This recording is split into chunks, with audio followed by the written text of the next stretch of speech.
What's happening on the Cabrillo Bridge? We are getting some new fancy lights.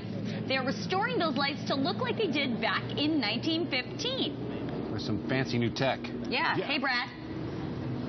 Hey, yeah, and this is so great. You get a history lesson on these lights, and I hope we put those history lessons somewhere, Kim, because I didn't know, like, this was painted over and over and over, and so you guys are taking it back to the original actual color and putting in these new LD lights that are going to be much brighter and actually cost efficient, too. Absolutely. That's what's neat. These had, 6 or 7 layers of paint on them, and we actually had scientists go in there and do these infrared scans and other things to determine what the original colors were. So we're going back to what is historically correct and then replacing things that can be replaced, super more efficient, aesthetically way more pleasing as well. All right, and this is going to be a little month process. We have them already starting. And I said, well, they were here. Why they moved down there, and not just start taking them all piece by piece? And we're trying to be mindful of the safety factors in the park, so we don't want to have all of the lights out at one end of the bridge and have it be pitch dark. So we're kind of staggering what we're doing. We're doing about 5 of them at a time. So this is so cool. And it couldn't have been done without a partnership, and that's where Tomas and Nicola come in, because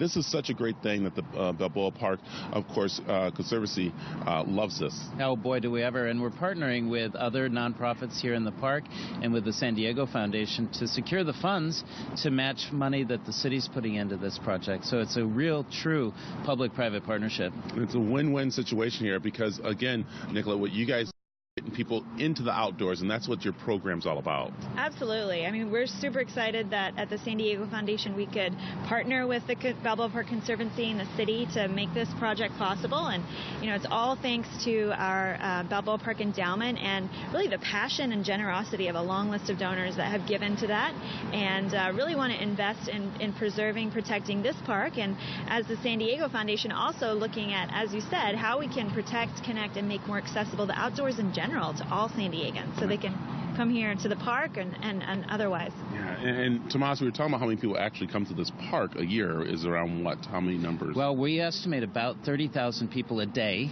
on average, so it's about 14 million plus, according to the Trust for Public Places. So this is an amazingly visited, well-loved park, maybe even loved to death in some places.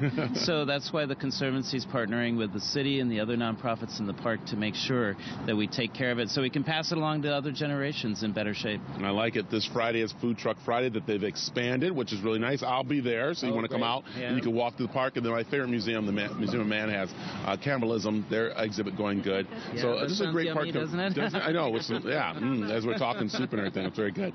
So again, and this project will be done, Kim, by when? We are really hoping to have this by December nights, which is the first Friday and Saturday of December. So I think that's December 2nd this year. So hopefully we'll have it all, and it'll be a beautiful new addition to that great event. I like it. It's looking good. So we'll be watching this happen. So we're going to be looking forward to seeing these new poles. Now, Carlos and Lisa, again, I like to come to Kim loves when I come ask questions, kind of stuff. Him and I, we're the Cliff Clavins of our times here because we have all kinds of knowledge. This is really cool. I didn't know this. What's happening today at a post office? And we're getting the little scoop on this. Oh boy, I hope I have this right. But the Normal Heights branch of the post office, it is their zip code is 2116, which coincides with today's date. That doesn't happen very often around the nation, so they're going to have a special first day cancellation stamp over there, I think from 10 o'clock to 1 o'clock today. Should be cool. And then what are you trying to get done here, which is going to be cool in 2 years? So I didn't know this. Another history thing, I thought we were just celebrating 100 years, but what happens in 2 years? Well, something really significant. The park will celebrate its, one of my favorite words, sesquicentennial, its 150th anniversary. It was created way back in 1868. So it's going to be one of the oldest municipal parks in the western United States. So that'll be fantastic as well. And you're hoping on that day there's a real important, who has to make up that stamp? Yeah, I hope we can actually have an actual stamp made commemorating that event, because I believe there was a stamp commemorating our 1935 exposition. There was a $50 struck in 1935. So there have been other things, but at the very least, we should have a first day cancellation for our 150th anniversary, I think. Because it falls on? It falls on a certain date in 2018.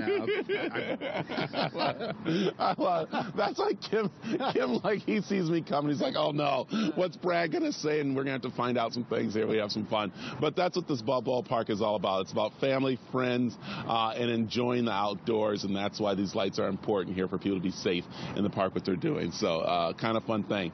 Carlos and Lisa. Nothing like these legacy projects, and I like the whole 92116 story. I love that. Thanks very much, Brad. Yeah.